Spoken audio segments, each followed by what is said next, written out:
Blessed be this community. Amen.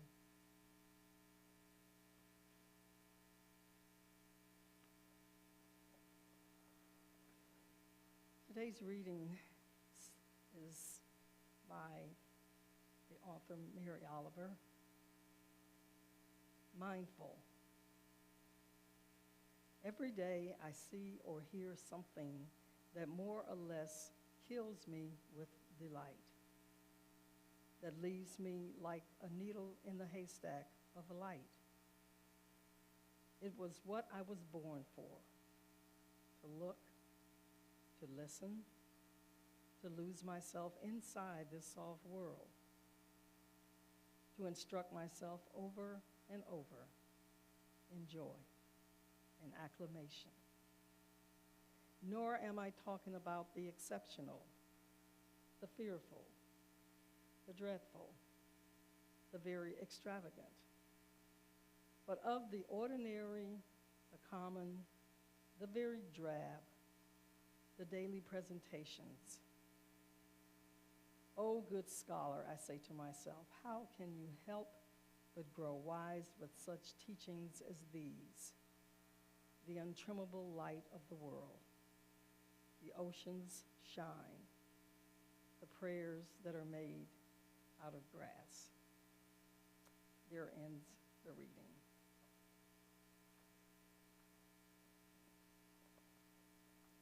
The joy of being. What happens inside of you when challenges arise in your life? For many of us, the larger the problem, the more we resist, contract, and react unconsciously. But Eckhart Tolle explains that in any given moment, we have the chance to remain open to life and align with what is. In this way, we can experience the natural sense of peace and aliveness that he calls the joy of being. I know you've heard it said before that it's important to live in the present moment, that all we have is this eternal now. But in our current 21st century lives, it's not easy. There's always something coming up that we need to prepare for or anticipate. And our lives are so well documented that it's never been easier to get lost in the past. Living in the now is difficult because we are always encouraged to think about the future or dwell on our past. Advertisements, reminders, notifications, messages, and alerts are all often geared towards the past or the future. Think about how often you are busy doing something else, perhaps even fully engrossed in it, when you are jolted out of your flow by your phone's sudden ding. Now think about how often that message or notification helps you remain present and aware of the here and now. Just about never. Constantly thinking about the past and worrying about the future can make it difficult to enjoy the good things in your life, in the here and now. Consequently, we're robbed of life's joy. Tomorrow, I might be able to be what I want to be. I might be able to do what I want to do. I might be able to give of myself the way I want to give. I might be able to start fully enjoying my life, but not now, not with the way things are, not until I have such and such. But that tomorrow never comes. That's the nature of tomorrow. It never arrives, because then it would be today. The only time and place we actually live. There's no enjoyment in the future. Enjoyment is possible only in the present. In Eckhart Tolle's A New Earth, he talks about how, and I quote, the waiting to start living syndrome is one of the most pervasive delusions of the unconscious state. He continues saying, you cannot manifest what you want. You can only manifest what you already have. End of quote. Now, in the Berry Street Lecture at General Assembly, the late Unitarian Universalist minister Carl Scoville said that at the heart of all creation lies good intent, and our work on earth is to share, explore this goodness. But more than anything else, the aim of life is to find deep, abiding, uncompromised joy. Because this is our source, our center. Learning how to be more mindful and live in the moment can give us a greater appreciation for life, help reduce stress, and minimize anxiety. Part of living in the present moment is taking the time to be grateful for what you have now, not in the past or in the future. If you're constantly focused on things you don't have, you aren't taking the time to appreciate what you have right now in this moment. In the publication Sweet Dreams in America, Unitarian Universalist scholar and activist Sharon Welch writes that our joy is the root of our work for social change, and that it sustains that work. She continues saying, the wellspring of moral action is not a declaration that the world could and should be otherwise. It is a deep affirmation of the joy, richness, and blessings that the world is. The ground of challenging exploitation, injustice, and oppression is not a vision of how the world will be after the revolution. It is the heartfelt desire to honor the wonder of that which is, to cherish, to celebrate, to delight in the many gifts and joys of life.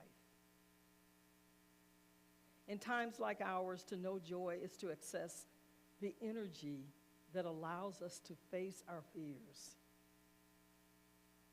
It is to access the energy that urges us to do more than hide out and keep our eyes on our bottom lines. In times like ours, to know joy is to follow the highest urgings of our hearts towards community, toward caring, toward a more mindful way of life. So how do we cultivate this joy? Well, I think that an important part of it is recognizing that as human beings, joy is our birthright. As Unitarian Universalists, many have accused our faith of being too optimistic. But based on our historical Universalist understanding of the deep core of goodness in each of us, and our affirmations of the inherent worth and dignity of each human being, you can see where this comes from.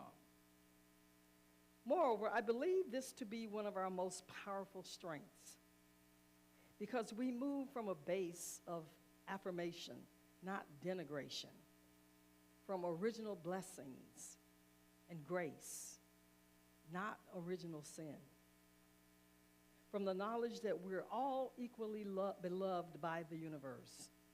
We are religiously inclined toward joy. On the practical side, the first step is to incline the mind towards joy, to hold the consciousness, the conscious intention of finding more joy in life. In her book, The How of Happiness, Sonia Lubomirsky calls this nurturing optimism and says that it involves seeking the good in events, even seeking the silver lining in those situations which are negative or cloudy. Now, I suggest beginning each day by asking ourselves, What small thing can I do today to increase my joy? Psychologist Martin Seligman assures us that nurturing optimism does work, because teaching 10-year-old children the skills of optimistic thinking and action cuts their rate of depression in half when they go through puberty. Moreover, pessimists are up to 8 times more likely than optimists to become depressed when bad events happen. They do worse in school, sports, and most jobs. And they have worse physical health, shorter lives, and rockier interpersonal relations. Buddhist teacher James Barras invites us to begin nurturing optimism by looking around for something to appreciate right this very moment. Look at something completely ordinary in a different way with an appreciative eye. For example, Buddhist monk Thich Nhat Hanh suggests looking for what's not wrong. For example, he writes, "Last week I had a toothache. Today I have no toothache." How wonderful. I would venture to say that given the state of world health that we've lived through, each day that we have not tested positive for COVID ranks high on the list of nurturing optimism and making room for joy to fill us up from within. Another strategy for welcoming more joy is to pause and savor happy experiences. Remember and re-experience the feelings of well-being. For example, most of you know that I was the Minister of the Week at Western UU Life Festival at Ghost Ranch in New Mexico in June. Now, other than the ministerial work that I was there to do, was being able to experience a tour of the ranch on horseback. It was something that I had never done, so it was literally being in the moment to a particular experience. And each time I recall the experience, I am filled with joy because I never fell off the horse.